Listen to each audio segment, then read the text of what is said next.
What is up, everybody? This is going to be a week one of a new series that I came up with for my YouTube channel. And what that series is going to be is my sales takeaways from every single week. So I'm documenting my journey to $10,000, $15,000 months as a high ticket sales rep. And I think the best way that I can do that is going to give you guys the most value and also help me in addition is to share my weekly takeaways, my weekly insights, what I'm learning, what I'm working on, what I need to work on to actually get to the next level in my sales skill set. So that's exactly what I want to talk about on today's short video. I'm going to keep things pretty short, pretty efficient to maximize your time. But I had three main takeaways from the call reviews I did this week, the training and coaching that I had this week. Takeaways that I really need to implement to improve my sales game to the next level. The first thing is spotting uncertain language and being very, being very attentive to the language that a prospect is using on a sales call. One example of this was a call that I had the other day with someone where he was using language at the very beginning of the call. On the first second question that I asked him, he was saying things like, if I could achieve X with this business model, if I could one day. And I never even noticed how uncertain that language actually is, because what that language implies is that he doesn't believe he can actually be successful with the business model, which is hilarious because I struggled to get an internal limitation for this person. He gave a lot of excuses. I could have gotten the internal limitation right there just by actually digging into the fact that he just told me one day maybe I could achieve this goal. But I completely missed that because I was not being attentive and not paying attention to the specific uncertain language that he was using. So one thing I'm going to be implementing into my sales game from now on is being extremely attentive to the language that the prospect is using on a call and making sure I'm always looking for that type of uncertain language that means someone doesn't believe in themselves.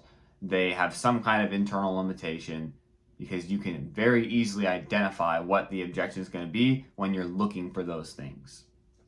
So that's one powerful element that I'm going to start implementing as a result of my call reviews this week. Another thing is the importance of cutting out fluff in my questions.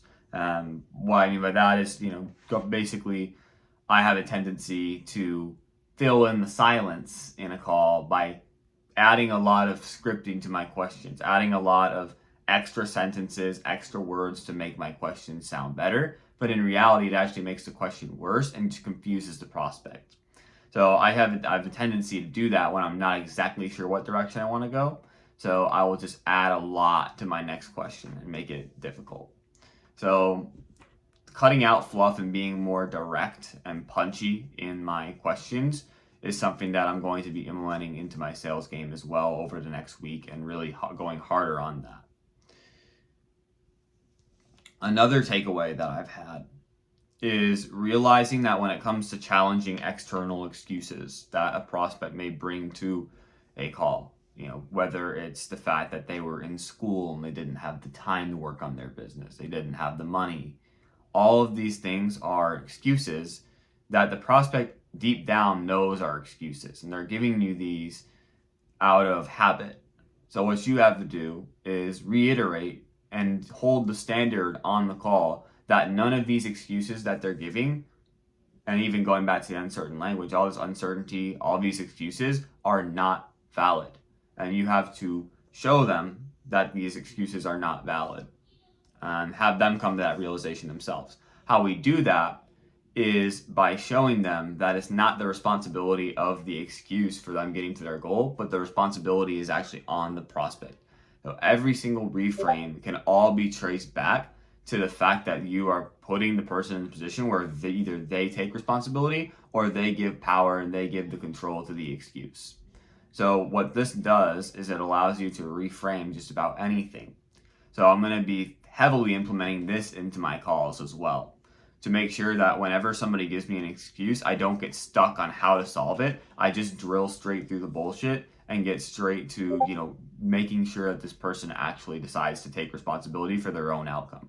Because if that's not something that they're willing to do, then there's no point in even continuing, because they're going to continue to believe that excuse. So overall, very powerful takeaways that I've had this week in terms of how I can improve my game, how I can improve my skill set. And I want to continue to make these videos even better as I continue to document my journey and add even more takeaways each week, have them in a more organized format for you guys to benefit from. So yeah, that's everything for today. This is week 1 of many weeks of weekly updates on how my sales game is going and how I'm improving it every single week.